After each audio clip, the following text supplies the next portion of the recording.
Welcome to the Mama Africa podcast with me, your host, Rivkah Hope. We're talking with Sean Brannigan today from Newhouse in Syracuse, New York, who is the director of digital media and communications, their entrepreneurship center there. He is an advisor, a coach, a speaker, an investor, and I'm so grateful to have you here. Thank you so much, Sean, for joining me today. Thanks, Rebecca. I'm looking forward to this conversation that could go anywhere. So today we're talking about the creator economy. You've just come back from South by Southwest. I'm really curious to hear how it went there. I've been going to South by Southwest since 2005, so I'm the OG of South by Southwest. Pretty soon I'm going to be coming with a walker, and basically just going to a handful of sessions. But I was thrilled with this year's South by because they really went all in on the creator economy. I know some of the organizers, and I had told them this past summer, I think there's an opportunity for them there. And at the end of this, I encourage them to go even further and say, how do you not just let this area of creator economy happen, but be a major accelerant in keeping that going further and faster, as South by Southwest has done with tech startups and a bunch of other things. I think they have a place in this creator economy. I'm dealing with a lot of speakers in the creator economy at their various events and just seeing that boom, and I think a lot of it is really improv and people are just kind of going with the changes, but they're happening so fast, and just seeing like the rise of the personal brand. So I really wanted to talk about that because a lot of people watching would be C-suite executives or in the corporate space where they are aware that their personal brand is important. How should we be looking at media, digital media, and our approach as a corporation?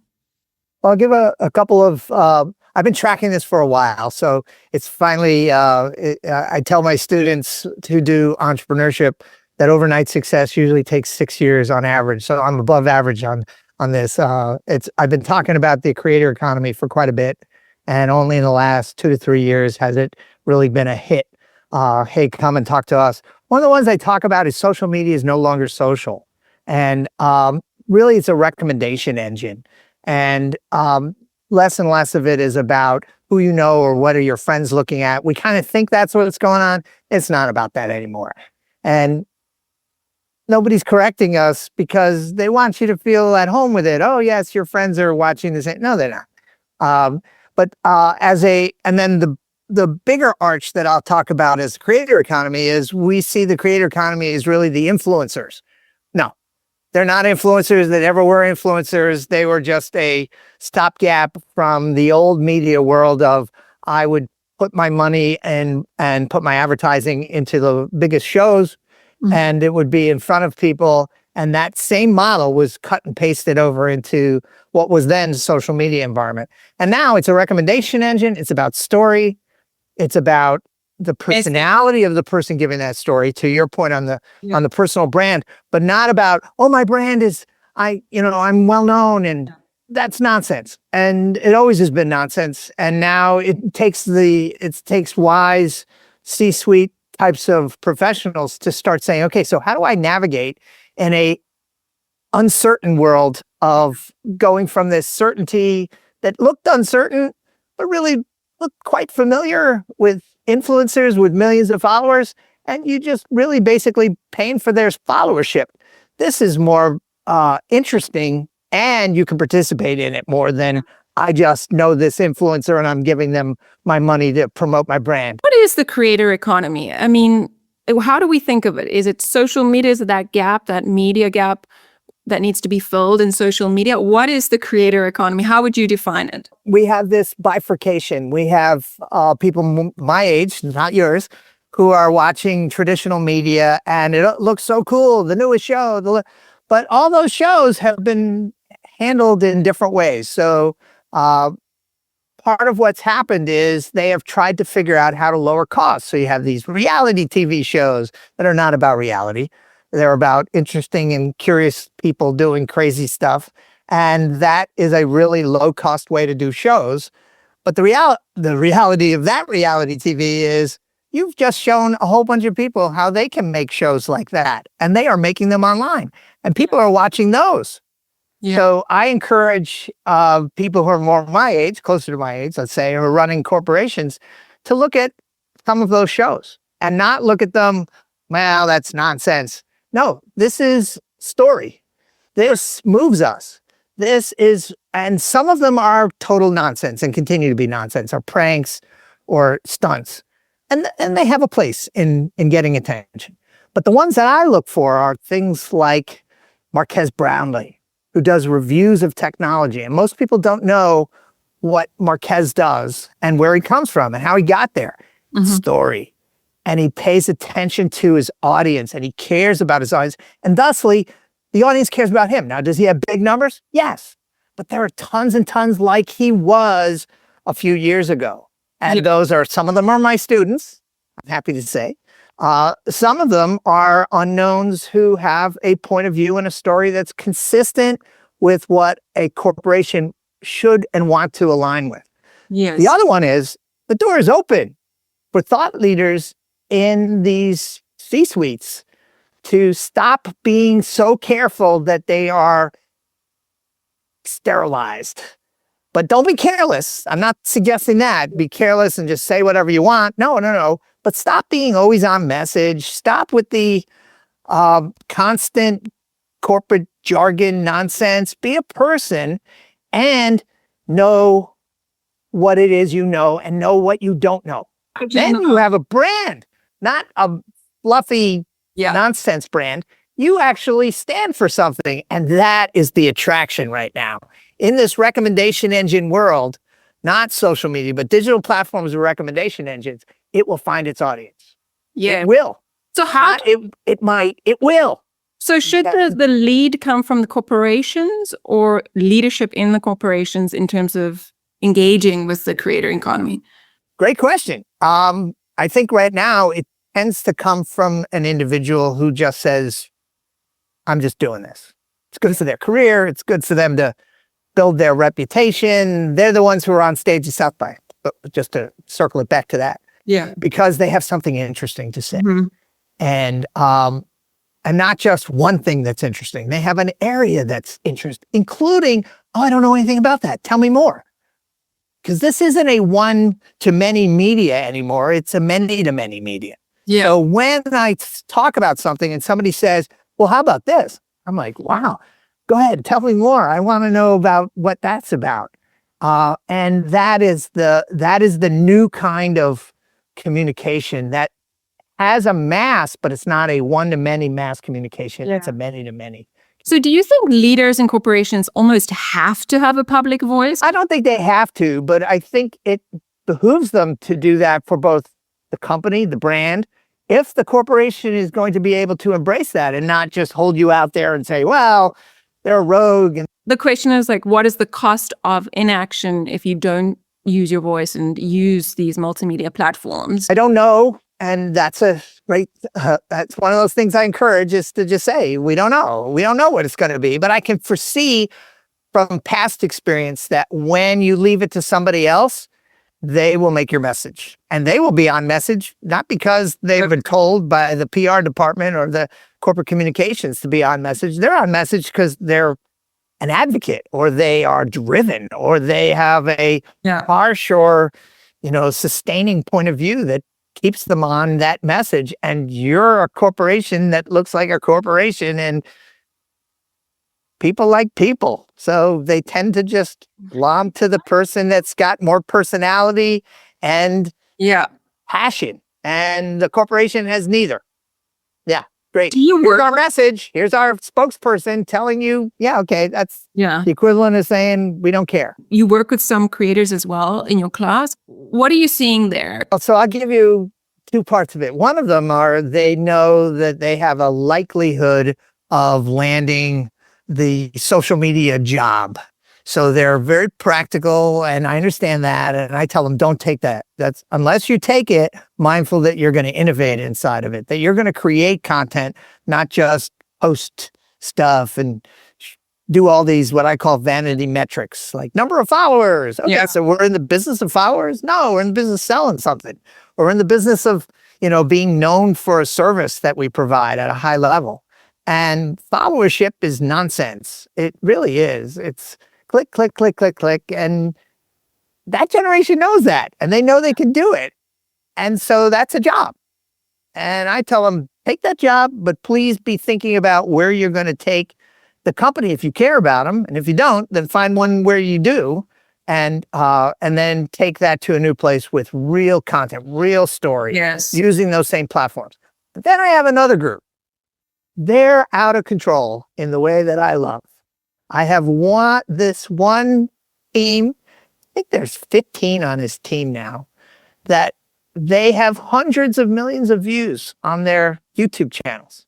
And they're sitting in classes where we're teaching production and television, and we're good at it. We're in house school. I'm an alum, and we're the best. And but he's sitting there, he's saying, they're teaching the old way. They're not teaching the way we do it. And they're saying, oh, wow, you could be one day down the line in your career, be the executive producer of some big sport event or some big show. Mm-hmm. Okay, will that even be there? This is one question I ask. The second one is that really what you want? Or is it what you want when you're 19 and you might not want it when you're further into your career? What he's showing and his whole team they're recreating it. They're saying, what are the standards? The standards are what we just did that people like. And the production standards, the quality standards, the frequency, the cadence, the voice, all on the table. Yeah. Completely amazing time. I mean, I was in the creator economy as a musical artist like 6 years ago. I really used that to get people to my shows and was involved and interacted with a lot of that scene in Los Angeles, a lot of creators. But then, of course, you see some people they reach that level of a lot of followers and they just kind of sit there and they don't know how to generate revenue at that point. They've not been taught, one, to do it. Two, they think they don't know how to do that. And probably they don't. And that should then make them try, because then you'll learn by doing it. That's my contention in how I teach entrepreneurship, instead of, oh, you need to go back to school and learn how to put together a marketing plan and our customer segmentation.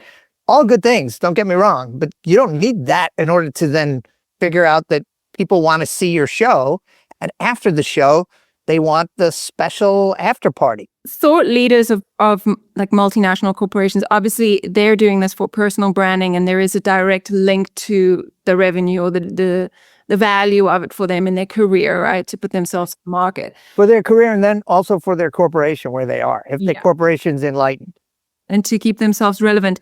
And so what are the revenue models within the creator economy if you are looking to stand out as a thought leader? I'm working with one company. It's in stealth mode in New York, and they are looking to do what Netflix did with the internet to the movie industry and became a studio. Don't just think streaming and this like service. Mm-hmm. He remade how movies and shows are made and how they're launched and where the windows are and how does it make money. And I completely believe with him. And I actually owe him an email back after I've been at South by. He's been scoping where he's going to make a movie with this new approach. His contention is you can make a $50 million movie for $2 million if you think carefully about how to unpack all of what was the premise of movie making. So take that as a gigantic where it might be going. Yeah. Meanwhile, we have this, I almost could pull up, I've had this since COVID. So when I was teaching this way, I would show this to students and say, we have this idea that it only is a millions and millions and millions of followers that you can make a living. No. You need ardent fans. You need loyal people. You need people who completely agree with you. And you don't need a big number. And based on what that number is, could be a pretty big number, you can create revenue opportunities, new revenue lines, meetings, events. I have one. So this young man is a lawyer and has a full-time lawyer job. So I won't say what it is he's doing. That he is already told me, I'm quitting in December. And just yesterday emailed me and said, no, I think it's going to be August, because I hit a number where he has 56,000 in his audience, but he has a newsletter that's only just coming up to 5,000. Makes no sense to people who are like, oh, you need millions. Yeah, then you're in YouTube's business. Okay, YouTube sends you a check. And you're in it. You think you're in your own business. You're not. You're in YouTube's business or Instagram's business. He's in his own business. And he sends the newsletter out this way, and he has his blog posts over here, and he has a YouTube, and he has now a podcast, and he's building an audience like a media company would. Wow. And he is going to quit this fantastical, well-paid lawyering job. I love his parents because they're letting him. And he is already, I have a picture of him, of the room he's going to host an elite dinner at South by Southwest. We found it. It's a steakhouse, terrific location, et cetera, et cetera. And I have a picture of him just leaning on the table at this giant table. And I said, who's going to be sitting? He goes, I got almost all the seats figured out in my head. That isn't going to be a free dinner. Yeah. That's going to be an elite dinner for his elite audience, which is what he's building, but tiers down as well as up. Right. And that is finding new revenue sources where you are in a business, not just I make my next video and I grind out. So the subscription model, I mean, all of it works. Only one. Is the only one that works? Is the subscription? No. That's only one of many. Oh, that's one of many. Yeah. Oh, and then the other one is, I'm going to have merch. Okay, with your name on it. Like, why don't you find what was the most popular? I have done this with some of my student startups and one that I advise. I said, find the most popular videos and then find where is everybody seemingly getting some vibe. Mm-hmm. There's probably something said or an image. This is Follow the Yellow Brick Road from, a 1940s film. It's the memeable thing that's maybe what you have on your merch, not SeanBranigan.com. Okay, great. That feels good to me. How many people are going to buy that? Nobody. We don't care who they are. It'll be, my family member. No, probably not. But if it's funny, if it's insightful, that says who you are as a storyteller, as a media person. And then it could go on further than that. Like, hey, where'd you get that? Oh man, don't you listen to that podcast? Rebecca's amazing. She asks great questions and she lets Sean go off like he is. Sorry, I should stop. But no, I love it. And I think, one of the big questions I've had is what does communication mean in our current landscape, especially digitally? So for you, how would you answer that question? I studied it. I studied journalism and I have deep appreciation for the journalistic ethics and we need that, et cetera, et cetera. But I'm going to go into a broader sense of communication is we have these lanes, like that's film, that's TV. Oh, really? Those are different? I'm sorry. You haven't been watching what's going on here. These are 18-hour movies that get shown as TV, and TV used to never be that. And then there's this reality TV, which has no reality. And we get used to these kinds of things like, oh no, that's in this lane. And now that's podcasting is radio. It is a completely different kind of radio, but it's radio. Bob in the Car, what do you want to say? And Bob in the Car is on every show because Bob in the Car is great. This is curated story. And then even to the written side, so where am I seeing communication is I'm seeing a blending of genres. Yes. Not just even a natural organic blending. It's a crazy land. Somebody did a comedy show about news. If you told that to a journalist years ago, they would throw up in a bag somewhere and say, that's wrong. And okay, that is The Daily Show and it's John Oliver's show. And there's a whole bunch of really smaller but successful ways of saying, look, we need to smile and laugh too. This doesn't mean it's light. It means it's important, but you don't need to say, oh, I need to be important and act like this is journalism and it's serious and nobody's allowed to laugh or have a person. I want to have a personality and laugh at how stupid this is or how we need to change that and get wired up by that, not just because of the facts. Mm-hmm. So those are the kinds of things I see meshing together in really interesting ways. Music videos that are news. Who would have guessed that had happened? Go look at Bad Bunny's gentrification of San Juan. amazing former student. And the, I always have to throw that in there, former student. TikTok on the Washington Post is these tiny little things that summarize gigantic articles. So where is communication? I think it's coming back to its home. It's story and it's emotion. Yeah. Give me more of them, please. More, please. And that is the number one in demand soft skill is communication, but it's also like, what does that mean? And how do people express their emotions and feel safe doing that? It's kind of like, how do you weigh up? At what point do you say, okay, the market is moving towards like fractional CEOs and CTOs, and I have to use my voice? And how do I shift from managing to actually producing knowledge? You're good. You're getting me into the weeds here. I'll try to go in quick and come right back out. So all traditional media was in media companies, and they were relegated over there, and they would have lawyers and they would have all those things for the very thing you're talking about. Now it's the same stuff, only it's personally on me. Or it might be in a corporation that is not seen as a media company and doesn't know how to handle that. So you need to get, if you're a company looking to move into this and become kind of a media company, you definitely need to understand the legal and the celebrity areas that you may be stepping into. Not maybe, you hope to be stepping into. You want to be doing enough things that get attention, that it's worth the time, and sometimes errors happen. This is going to be one on your generation. You guys need to stop blasting people who make a mistake. That's how you learn. Yeah. This is me, the old man, telling you youngins, hey, stop canceling everybody who makes an error. Wait, okay? And what would be an error? What would be a mistake? There's all sorts of errors. Somebody says the wrong word. They put it in a context that's wrong. This is how they learn. Let them learn. They can say they're sorry. Now, there's another part of if they're not really, and this is their, okay, that's a different animal than they made a mistake and I'm going to shun them or cancel them. And it's like, stop it. We wouldn't do it to our children. Let's not do it to each other. Like, let's give a little bit of grace. Yeah. Say, look, somebody makes errors. In fact, that's how learning happens. But either way, learn to walk without falling down, you fall down. The public always sorts out, the situation either way. They don't.